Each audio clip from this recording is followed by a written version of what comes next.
God's sake. You dozy miserable... Where are you? Oh, of course, no one has any other life apart from you, do they? Well, let's all hang around and wait for Susan. Oh. Here comes the darkness.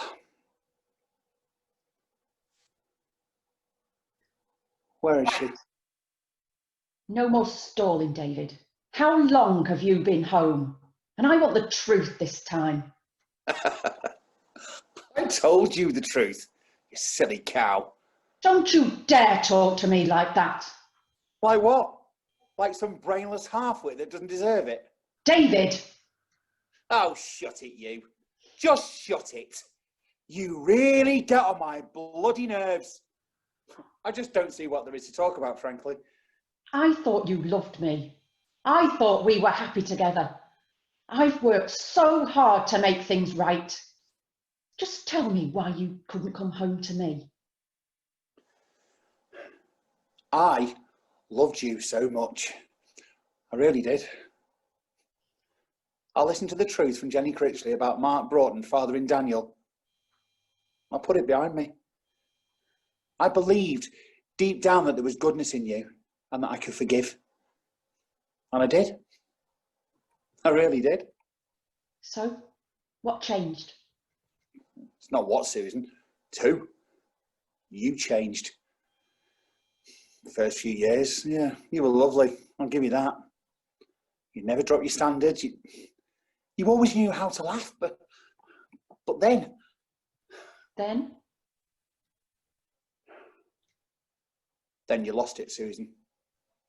You just turned cold and old before your time. I mean, you even let yourself go, sitting there every night when I came home from work and your Bon Marché cards and your bloody Sudoku puzzles, always at your side. Sex stopped years ago. Do you know what? I was glad.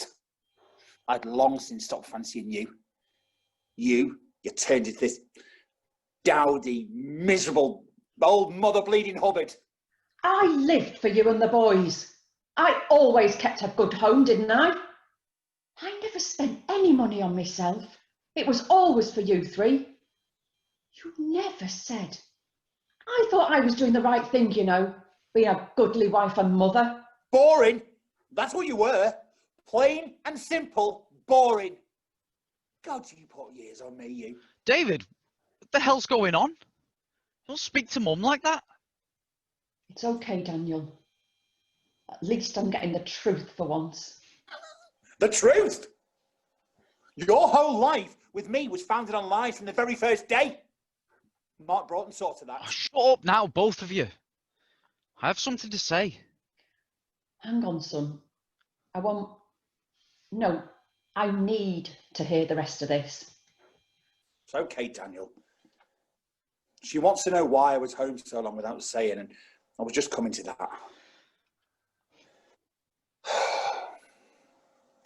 You might as well all know. Jenny Jones, who I've been staying with, remember? Yes, David, I remember that little revelation. Well, I began seeing her about 5 years ago. Sneaking away from my desk early to meet with her. Telling you I had the odd overnight training session so I could spend the occasional night with her. It was a release. Lying in the arms of someone who wasn't so cold and distant. Come on, Dad. You were everything to Mum. We had everything as a family. No, Callum. I didn't. In the end, I felt nothing but coldness in your mother's arms. Stopped feeling right years ago. I just felt contempt for her. I went through so much to be with your mum. And that lie was just too big for me to get over. It ate away at me. The thought that she believed she'd been so clever in keeping Daniel's real dad from me. David, I have something to say. There's nothing to say.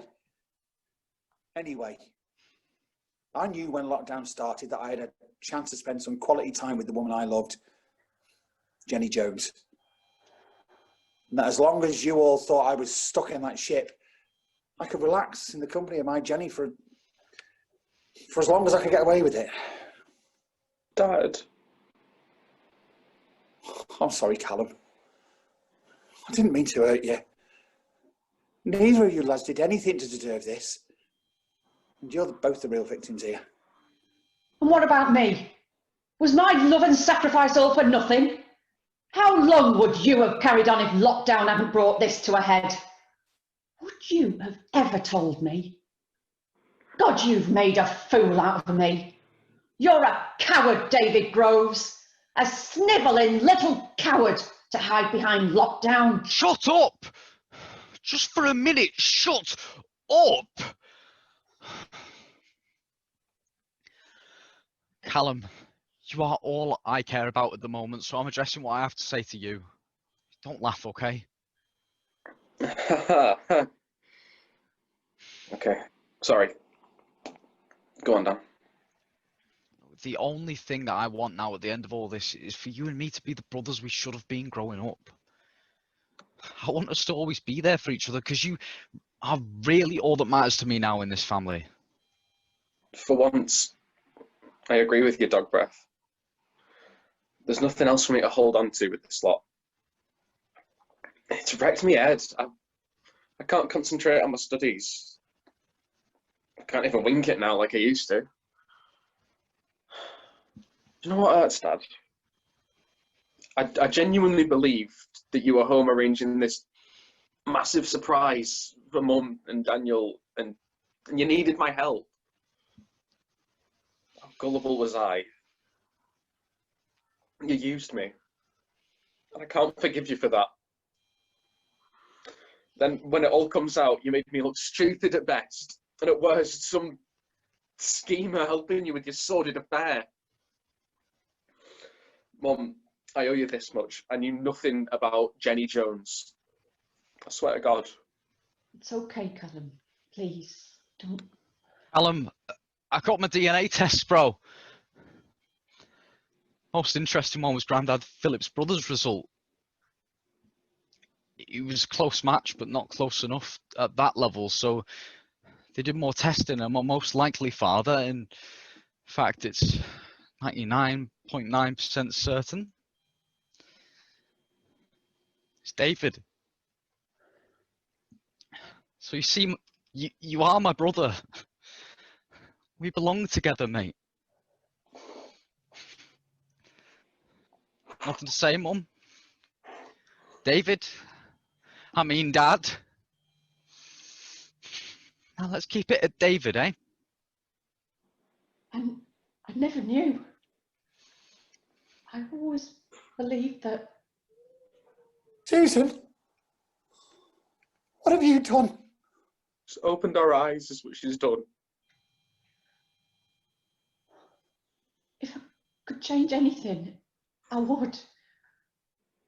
But it isn't too late. Look, Callum, get yourself together. I'm on my way to see you, mate. Let's go get a meal and we can talk about everything quietly over some good scran, eh? Just me and you. Yeah, right, Dan. I'd like that. As for you two, Mum, David, I don't think there's any point in trying with you two. Please, don't say that, Daniel. Let's chat tomorrow, eh? Go and have your meal with Callum and... Hang on, be back in a minute. Just go and get that.